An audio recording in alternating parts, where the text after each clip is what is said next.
Why, hello, everyone. How's it going? Welcome to my live stream, streaming live both on Substack and X tonight. The recording will be posted later, as always. I'm gonna I'm gonna do something different tonight, right? I'm gonna sort of maybe do this a little bit more how I write. Just be a little more integrated, right? And how we talk through some of the things we're going to talk about tonight. I think it'll be interesting. It'll be fun. I'm just making it up as we go along uh, in this political interregnum that we find ourselves in here in the first half of the 21st century. So that's what I'm going to do. It's for those of you who've watched some of my most recent videos. You might notice that, right? I'm a contemplative person. I meditate. I I try to not only do that, but I try to do something that and I try to have this show through in my writing, right? This praxis I talk about, which is trying to take seriously the notion, my notion, that uh, you know, we're human beings, right? And we should think about that in every thought that we have, right? And in this, we can get more into why I think that that's not just a trite thing to think about. I mean, because it's obvious that we're human, obviously, right? We don't question this. We don't walk around thinking, "Am I really human?" That's not you. I mean, if if you are doing that, we might think that one is insane. But and maybe for that reason, we don't think too deeply about the question. But um, I think one should remind themselves that they're human, because there are things about being a human that I think we would all recognize if our attention were directed there for just one moment, right? About who we are. We eat, we sleep, uh, we snuggle, we hug, we kiss, we do all these little things, right? None of these things have anything to do with like any of the abstract problems that we're going to talk about today. Um, and politics is an abstract problem, and engineering is an abstract problem. The economy is an abstract problem. None of those things I mentioned are abstract problems. Those are like visceral parts of like who you are as a human. Like it's almost like too obvious to talk about, but we're gonna talk about that. We're gonna place ourselves there, even as we find our way towards um, a more serious conversation. But is this an unserious conversation? There's your first philosophical question. There's your first sort of Mike's internal Socrates turning back on himself. Ask the question: is this unserious? It's not. This is what we all care about, right? I mean, this is, um, you know, these very human moments um, that characterize our existence. We're embodied beings, right? We're not our brains, right? Our bodies matter to us. Um, if you lost a limb, and people have, and they can tell you about it, it's it significantly alters your sense of self.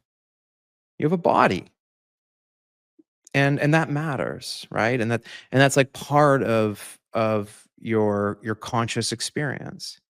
And I think we can forget that when we're scrolling through TikTok and Instagram. We're thinking about all these big challenges and how we can, replace the US dollar with crypto. those abstract problems, right? That live out there. Social constructions, philosophers will call them. And I'm doing this. I'm trying to show you something, right? I'm trying to demonstrate something for you in your own mind by talking about these things that seem just so blatantly obvious that no one ever talks about them. That by talking about them, um, it reminds you of something. I'm saying something obvious, not because you don't know it, but because I want you to recognize something. The nature of your relationship with what you think of as the outside world. This is important. And I think actually, if you've listened to everything I said, you probably agree when you really think about it. This is an important perspective.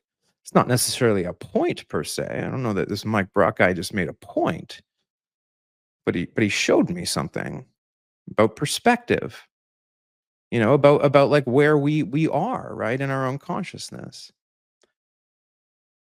And I did that for a reason, right? I did that for a reason. I'm actually like trying to like bring you. I'm trying to bring you to like where I think I show up to this conversation, right? And like, if you think my perspective is unique, well, I mean, that's the perspective. That's the perspective I'm coming at this from. I'm an embodied being. I recognize I live in this world and I have to find a way to live with all of you. And I like you. I like other people. I like other consciousnesses. They amuse me. They say funny things. They do funny stuff. Sometimes they really upset me. But I love them.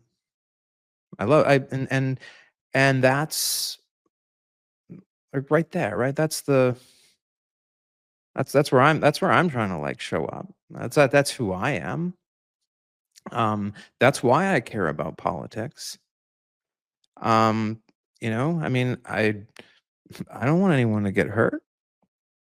I want to live in a world, right, where um where I get to experience all the joys of all of you because you're all filled with joy. I mean, people. I don't know many of you, but like I'm sure if I met many of you, there'd be so many fun and unique things about you that I'd remember. It would add something to my life. I like that. I like to think about that. All of the sort of the beautiful differences of people. And this once again, right? Like thinking about this and putting it in these perspectives, right? What it says something about, our social media culture, right? The way in which we sort of um have lost touch with something that's actually like really deeply beautiful. We think we know what beautiful is. We think it's a model on Instagram. But I think what I just said before that was far more beautiful than a model on Instagram. There are many beautiful models on Instagram, but like, how much more beautiful of it is it to think about, you know, a bunch of other interesting beings out there who can surprise and delight you and make you laugh and become important to you and show you things that you've never seen before, new ways of being. Like think about that. It's fun to meet new people. I'm taking you there. I'm trying to show you something. I'm trying to show you something about the basic beauty of human life. And yeah, like technology's cool. We're using technology right now. It's great. I'm sending this message to you through technology. We should acknowledge that. We should celebrate that. Wow. Wow. Technology. I'm a technologist. I mean, I don't hate technology, but like I think it matters why we make technology and what we use technology for. I don't I want I and I don't think that people think about that. I think when we think about things through that perspective. We approach what's happening with artificial intelligence. From there, right, you can see why a guy like me would be afraid of what's of this coming artificial intelligence boom, because it's not clear to me, right, that all that is going to get me more of that thing that I was just describing to you, that I know that if you're a human with like a heart, and most of you are, you recognize as something that you want, something that you probably feel that you've lost, in all this doom scrolling. So yeah, I'm pretty worried. I'm pretty worried about AI, and the risks to our civilization. Um, Especially if it draws us further along those paths of disconnection.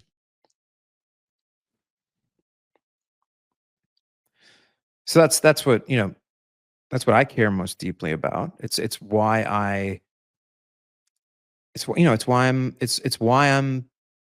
doing what I'm doing. I'm in pursuit of a better world that allows us, right, to advance and into new frontiers. Who doesn't want to be in a new frontier? I recognize that my camera has gone awry here. Um, I can try to fix that. Let me try to fix that. I can also switch cameras to my. I'll just switch cameras for now. I'll switch cameras. I'll just use that camera. Yeah. Um, my point is that this is like when we think about all these technological challenges, when we're thinking about like where how what should we do? How should we regulate AI? Why like should we regulate AI? Is Mark Andreessen correct? These effective accelerationists. I mean, I think I think you can see um, when you plant yourself there, when you plant yourself in your consciousness in that place, that the answer is no. No, I mean, obviously we shouldn't. Obviously, we should be concerned here. Obviously, that there is some public interest in thinking about like how this technology like relates back to us as humans. Um, so that's why I'm doing this like relatively unorthodox thing right now. I mean, I'm I'm trying to communicate with you in a different way.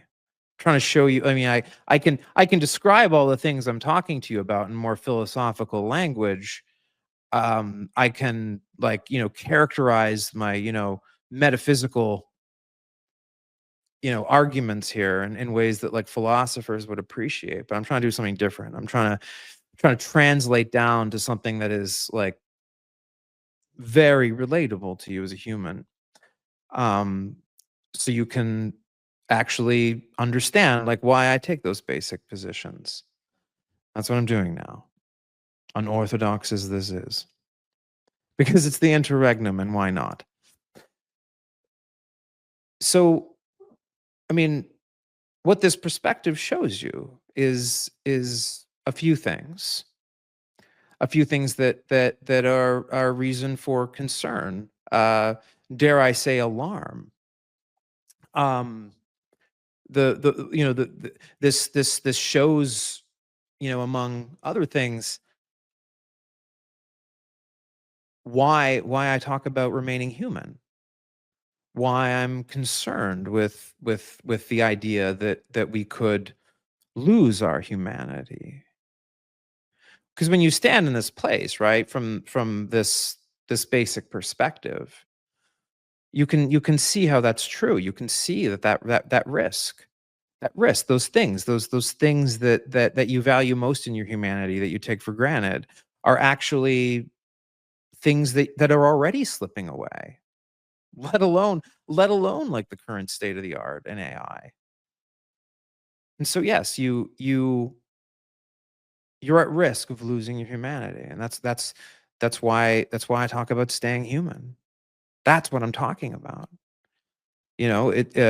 Some people might see that as hyperbolic language. I don't think it's hyperbolic at all. I think it's a capital T truth of like what is happening right now in this moment, that we are being hypnotized into this cybernetic existence, our relationship with technology, and it's clearly emptying our souls.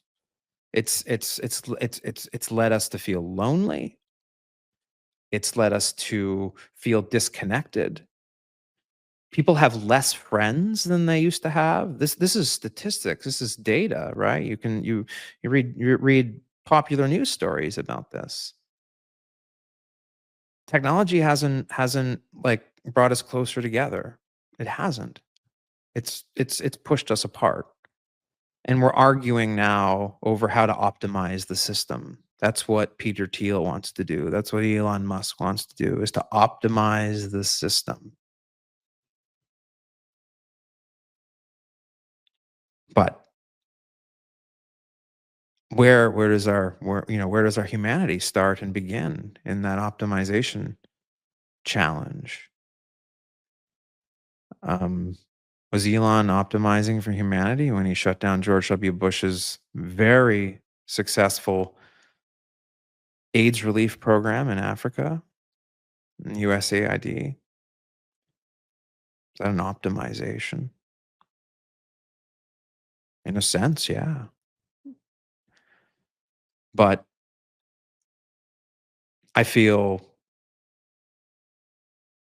that had nothing to do with humanity. I don't know where humanity shows up there.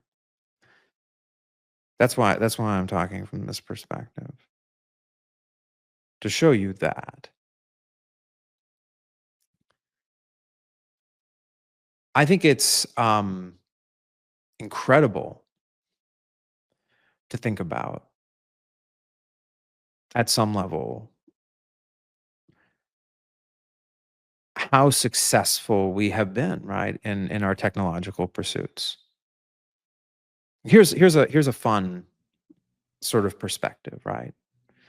Um, and I think a lot of the great sort of economic and historical truths, what you're going to find as we talk through some of these things is and I want you to notice this, right, in your mind as I talk through what I'm going to talk through. We're going to talk about the Green Revolution in a second, but and like I said, this is unorthodox. I'm trying something new. I want you to notice what your ideological brain tells you are the reasons for the things and the way they happened. Um, and I want you to like really sense it, because people will. I notice it in myself, what the sense of cognitive dissonance. But and I know that my audience, like, you know bends to the left, and so I'm gonna try and, like, as I go, I'm gonna anticipate your reaction to some of the things I say. So let's go. Um, so there's a so one of the things, right, that is poorly understood is our food supply, right, on this planet. And there was a perspective in the 1980s, in the early 1980s, the late 1970s, 1980s, that the population growth in mainland China, in People's Republic of China, was on an unsustainable trajectory from a food supply issue, from a perspective. And there was a pretty growing consensus at the time among, uh, you know, environmentalists uh, and scientists that if that by the end of the 1980s, the early 1990s, China's population would have surpassed the global food production's ability to sustain that many people. Um, uh, at the time, I believe that the world was only producing global farm yields were producing on a per capita basis for the global population somewhere in the range of 1,700 calories per day of output. And there's certain predictions that one can make, like scientifically, about how much more food can one grow as the population. So you look at the current farmland use and yields, and you say, well, you add 20% more population. Is there 20% more farmland? Is the elasticity of supply like sufficient to deal with this?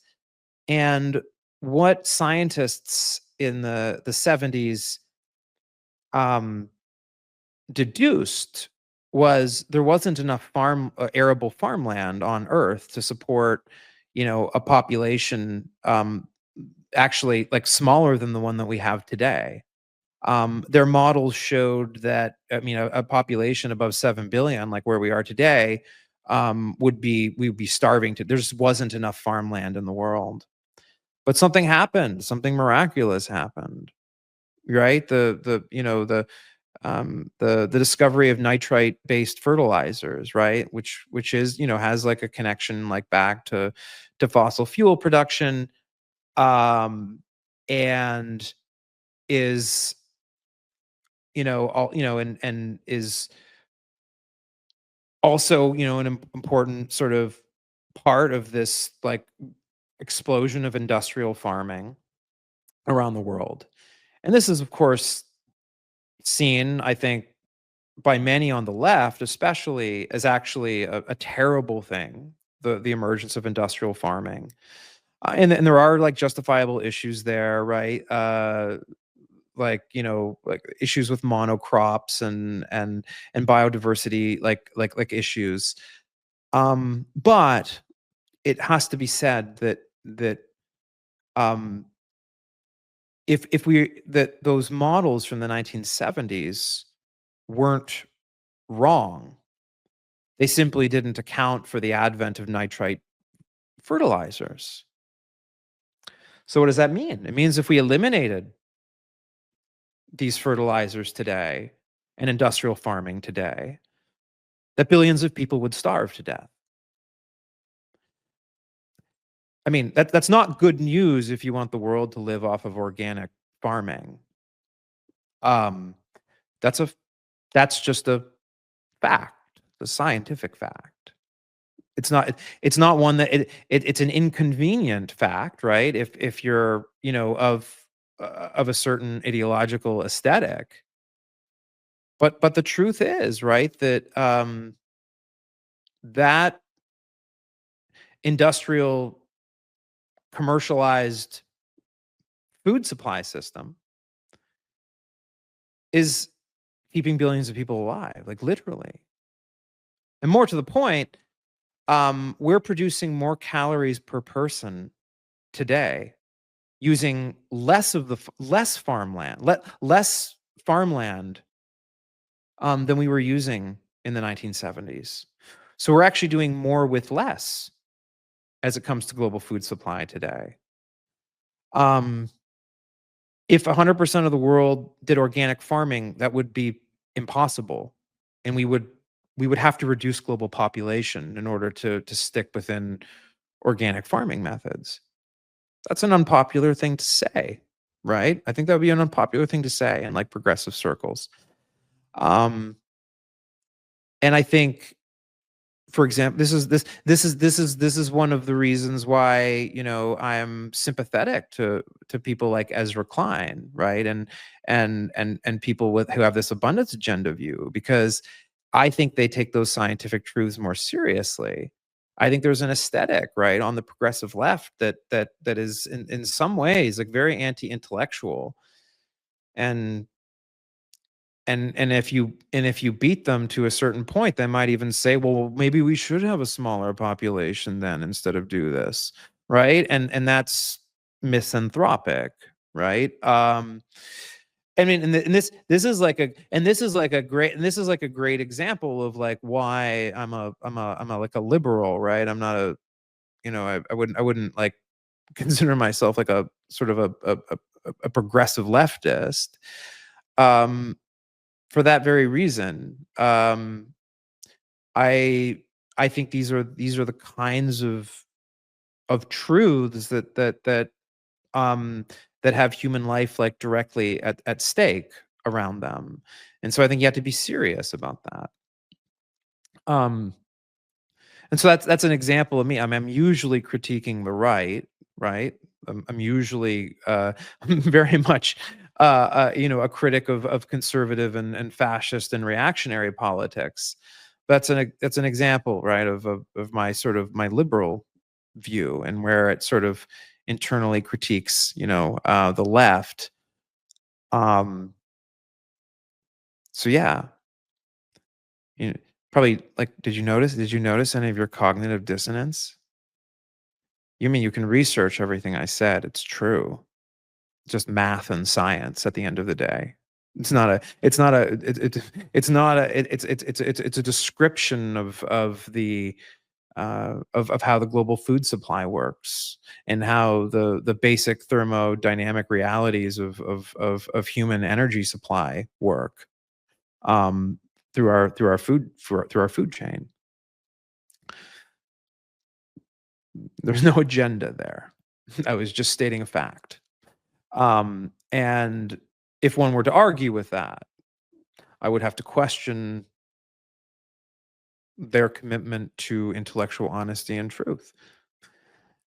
And I think that's sometimes like, if I'm being candid, that's sometimes my critique of leftists, right? I think that sometimes they're people that deeply care about some matter of justice, um, one that I usually share with them. I usually share that sort of sense of social justice, but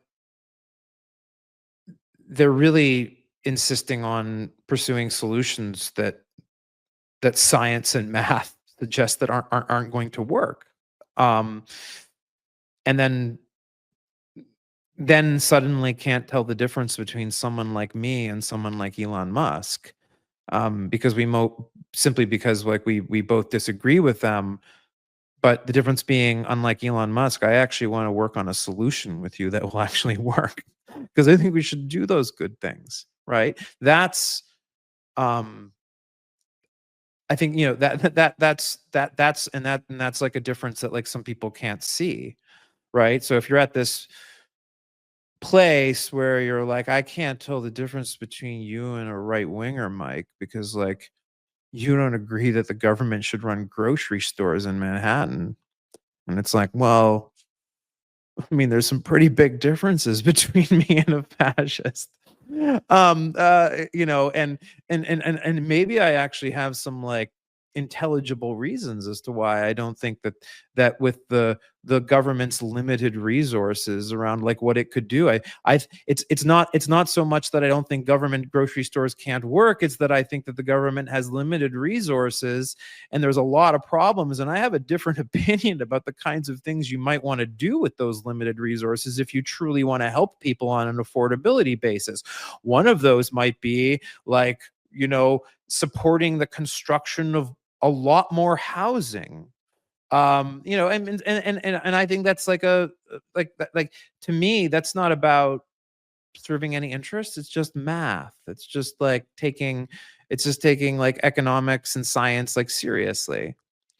Um, and so when I'm dealing with like people on the left who can't tell the difference between that position and the position of these like right wing reactionaries who are literally trying to destroy our democracy right now, I would recognize that, like, I mean, I have like what I think is like an intellectually defensible point. I'm not trying to like protect any interest. Like, I want more people to be. I want less homeless people too.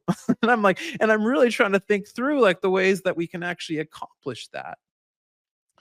Um. So yeah, yeah. That's like yeah. That, to me, that's like how like I'm engaged in sort of liberal thought. And like I get it, right? I mean, because like I mean, look, there are there is a truth, right? That that you know, like there are I mean a lot of liberals, right? Do put an unhealthy amount of faith in the market and in capital markets. I think that's true, right? And it's like obviously true right now, like given what we've seen, right? Like with fucking oligarchs for Christ's sake, right? Like that are trying to that are trying to take over our country and turn it into like a monarchical like you know like feudalist state. So like how could one not admit that that's true? Bernie Sanders has a point, guys. But I mean, but that doesn't like even there. I mean, like, it doesn't mean that I think that like socialism is the answer. I might think that say something more like FDR, like you know FDR's sort of trust busting and New Deal or New Deal 2.0 might be the answer, right? You know, that would like be like as a liberal, right? Recognizing these problems and the fact that a bunch of fucking rich people have way too much power, so we got to go fucking take it away from them. Um, but you know, we don't want to necessarily throw the baby out with the bathwater. We, you know, we, you know, we want to preserve an entrepreneurial space, right, for you know business formation and stuff. But like, you know, I mean, like, there might be some fucking capitalists who got too big for their britches, and we have to fucking deal with them. So it's kind of like, yeah, like, I mean, so I'm of like the opinion that like, yeah, like, I mean, fuck, man, like maybe we gotta like break up Amazon. I don't know, like, I'm like, you know, I'm like on board for those conversations. But I also think at the same time that we know that socialism was a fucking failure in the 20th century, and we probably shouldn't try that either. So like, yeah, maybe we should like look back to like FDR or something, right? And look for, you know, like, you know, a new sort of like reinvigorated New Deal liberalism. Like, I mean, that makes a lot more sense to me, right? Like based on everything that I know that's true about like math and science and economics. And also just like my you know my basic beliefs, right, about you know who we are as people, right? We want to we want to lead purposeful lives, you know, and dignified lives, right? We don't want to be spoon fed, but we also don't want to be destitute. We want to live in that space in between, because like that's where like being human counts, right? So that's where I am, right? You can call that centrism if you want. I mean, and it's like maybe centrist in the sense that um I don't know. Uh you know, I mean, the what's currently on offer, right, which is complete, you know, Sodom and Gomorrah reactionary politics on the right. And I some weird sort of example of intellectual excess that seems to be dying on the left, and a troublingly ossified, you know, liberal establishment that clearly needs to go. And by the way, throwing out the liberal establishment doesn't mean that we need to throw out liberalism. We need to be careful there, right? I think I just did a pretty good, robust defense of liberalism, but can recognize that the liberal establishment is like fucking. I mean, clearly needs to go.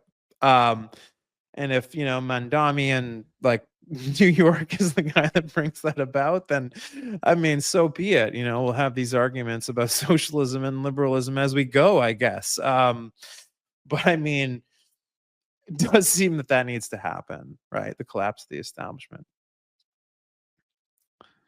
Yeah. So where are we? We've taken a bit of a journey.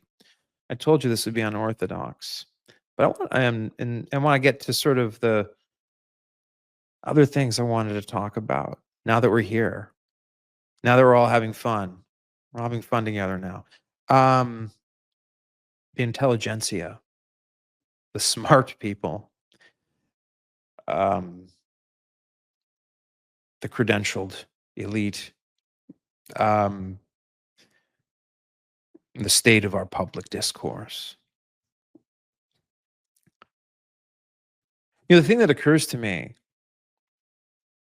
and this is related to the piece that I put out today, um, one of the pieces I put out today, um, the anti woke reactionaries.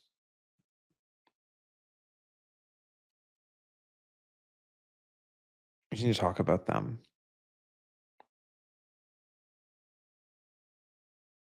I singled out Yasha Monk in the piece. Um, I don't think unfairly. I mean, I because I've been following the sort of the anti woke center left conversation for a while, and there's various participants there, right? Um, Sam Harris plays there a little bit. Um, I think more responsibly though than most. Uh, but there's this part of the center left intelligentsia that has identified hyper identity politics as having particular concern, and that concern is of existential import as a civilizational matter. And so I think Yasha Monk might be the worst offender here. Not because he's wrong about anything he's saying about the intellectual ideas that he's attacking, but because, like, you wouldn't be wrong either to insist that it's sunny outside in the late afternoon or early evening here in Los Angeles, and to keep insisting that that sun is there. That sun's there, Mike, are you paying attention to the sun? You could get a sunburn. Mike, the sun is outside. Mike, um, this is clearly not proportionate to the level of concern that the sun being out is. And I think that that's like what the anti-woke reactionaries are doing. Um, it's like they make like points that are like, yeah, that's crazy. But see, some of these social justice activists are a little bit crazy. We can agree on, yes. They mean well, they mean well though. And even there, that's the point.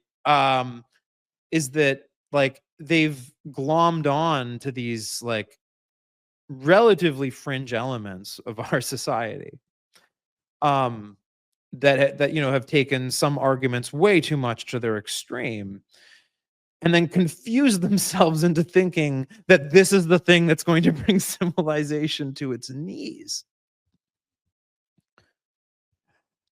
And I can already hear like some of them protesting now, like the way that I'm characterizing this, but they're like, Mike, you're understating this. There's been institutional capture. They've captured the institutions. The people that think this way, they control the universities and the colleges and the institutions of high culture and Hollywood and corporate America, the HR departments of corporate America. Can't you not see? how far this threat to Western civilization has gone. My God, if we don't do something to this, like, did Trump Trump won the election because of this? My God, did you not see the he, her, they, them advertisement that Trump played in Pennsylvania? I mean I'm not even saying, it was a close election. Maybe that did make the difference, but even if it did make the difference, it wouldn't change the fact that this is a marginal concern in our society. It just so happens that marginal concerns can make the difference in close elections.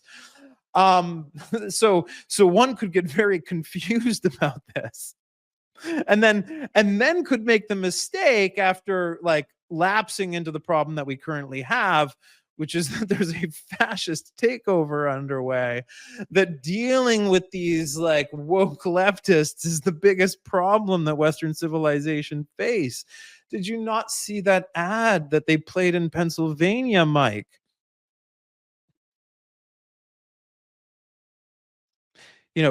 We could describe this, right, in more philosophically proper terms, right? As we're talking about the moral sale. You could say moral salience, maybe, of these concerns. It's not that like these aren't concerns; they're concerns. You can justify these concerns. Yasha Monk does a really good job in the identity trap of justifying that there's a concern.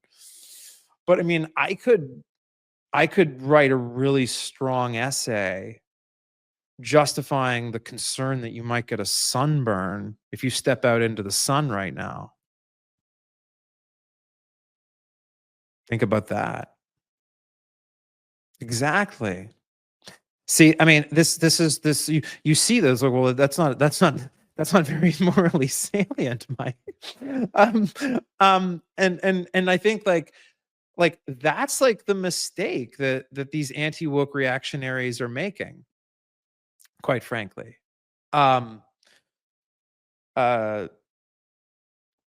so yeah. Um, now you know what I'm talking about. That's what I mean. That's what I mean when I say moral salience. Okay, where are we? We're like, wow, we're like an hour and 14 minutes in. Are we having fun?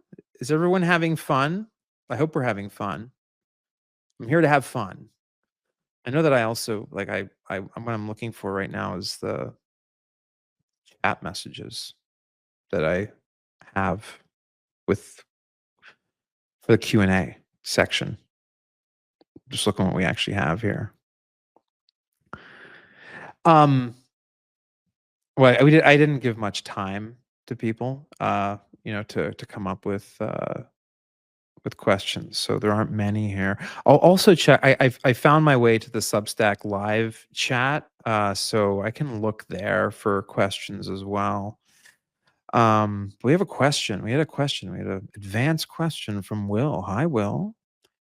It seems like all three branches are just collapsing. I've been especially alarmed at how SCOTUS has basically greenlit so many egregious errors. How do you foresee any kind of recovery from this? Well, how can I foresee any recovery from this? Well,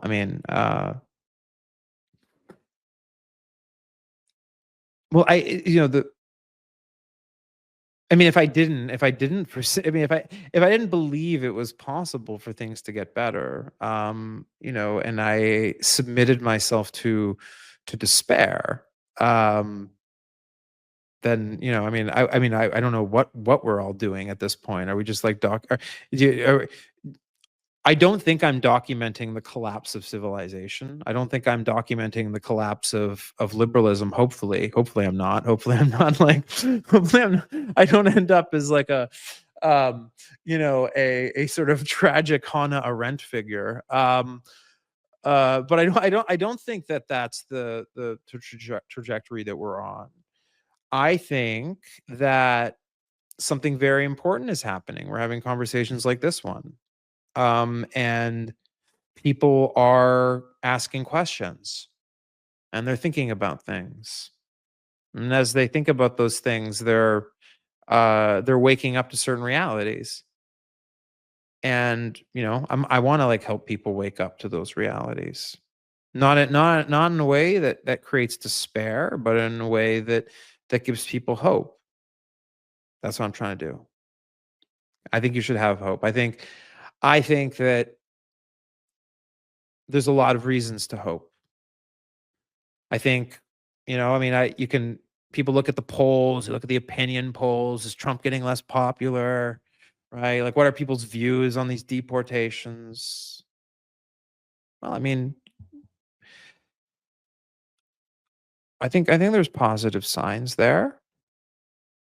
Um, I'm hearing more and more, I see more and more from people. I think people that are being affected by the things that Donald Trump and his cadre of corrupt sycophants and oligarchs around him are disrupting people's lives and harming people. Um, those people are not the only people who are getting upset, but those people have friends, they have families, they're people's colleagues. People are hearing stories. I have more faith. I have some faith. Um, and yeah, I don't think that it's going to be a cakewalk.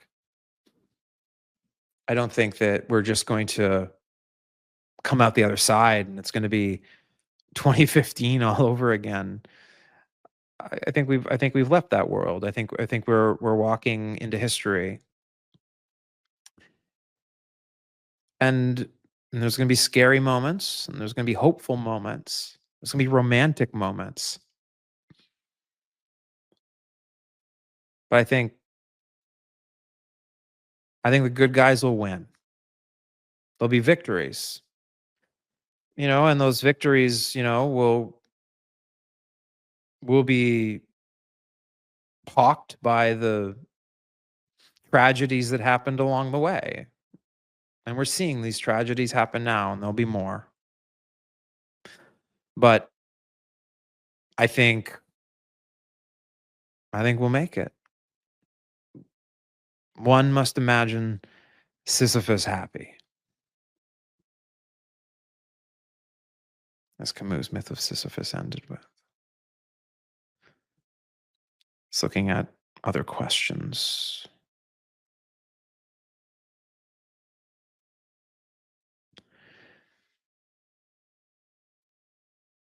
Adam is asking, Mike, in what world do those amounts of intelligentsia save us from global collapse in a world where profit prevails over morality?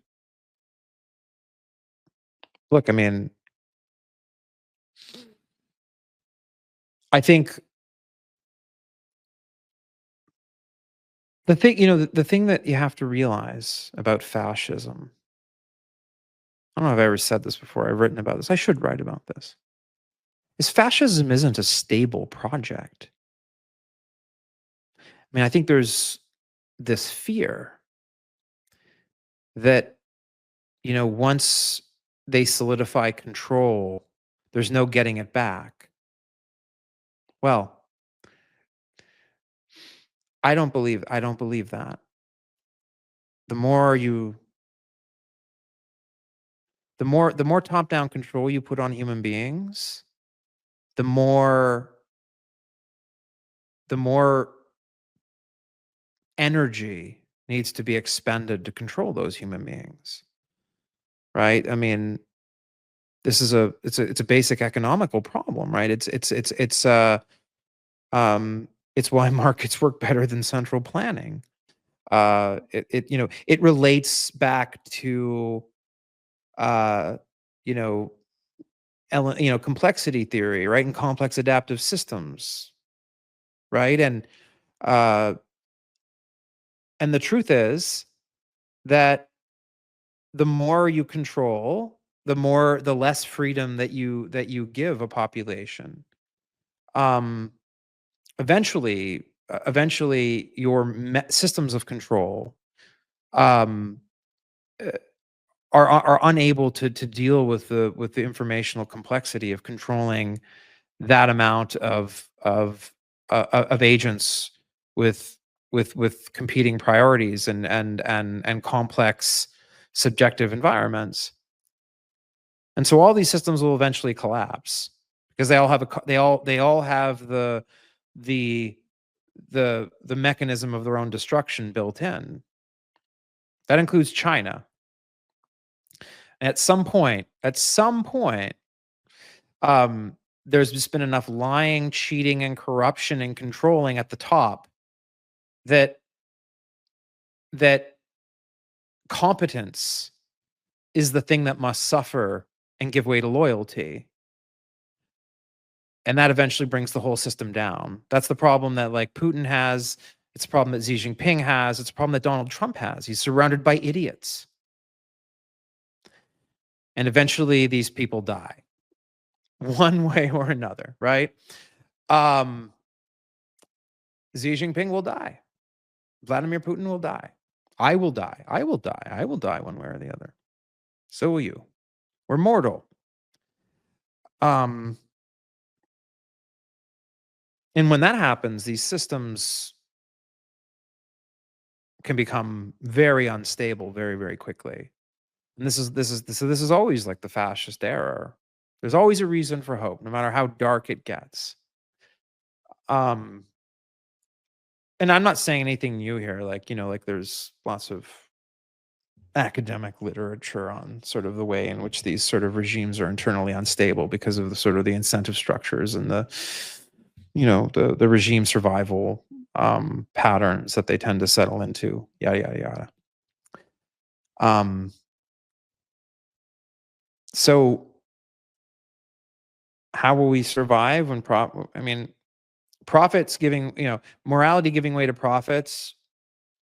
I mean, it only takes you so far. Eventually, the incoherence is going to lead to rebellion, moral rebellion, because there's always going to be more of us than them in a world where like the benefits don't seem to redound to any basic sense of fair play that all humans at some level, it's like links back to our tribal instincts, have.